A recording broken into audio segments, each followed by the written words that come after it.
Ayun mga idol, update tayo ngayon sa PCSO ngayong 2026, February 2. Kasi tumaya ako ng loto. Kagabi nalaman ko rin o ngayong umaga.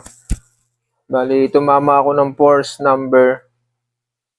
And then yun, nakala ko makukuha ko na yung 1-2. Kasi dati 1-2 yung presyo nila.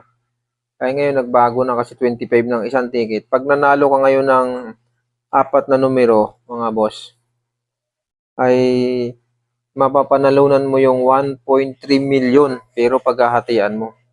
Ganun ang kanilang bago ngayong patakaran sa PCS o Lotto draw. Pag ang tumama ngayon araw ay nakakuha ng halimbawang 10 tao tumama sa apat na numero, paghati-hatian mo yung 1.3 million. Ganon din sa tatlong numero. Update yan ngayon, bagong February yan mga idol. Pag tatlong numero ang tinamaan mo naman, 1 million paghahati-hatian nyo yan. Halimbawa, may tumama na 200 katao sa tatlong numero, hati-hatian nyo yun. Pero para sa akin, mas maganda yung dati nila.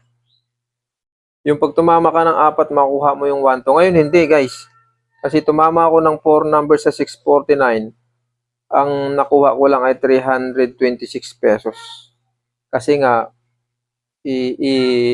dinivide na nila yung tumama na siguro ang tumama sa apat, siguro mga 100 plus na tao. Kasi 1.3 million yung paghahati-hatian eh. Yun ang bagong labas ngayon ng PCSO mga idol.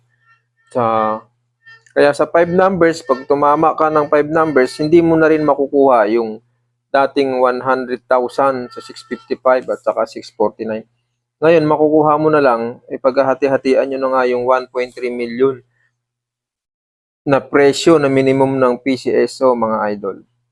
Kaya para sa akin, parang mas maganda yung dati nilang patakaran kaysa ngayon na kanilang ginawa mga idol. Yun na lang, kung ikaw ay manalo ng 6 numbers, ay talagang jackpot, makukuha mo talaga yung million mga idol. Yun lang mga idol, yun lang pinaalam ko lang po sa inyong lahat na ganun ngayong patakaran ngayon ng LTA ng PCSO mga boss. Sa lahat ng hindi pa nakakaalam diyan mga idol, yun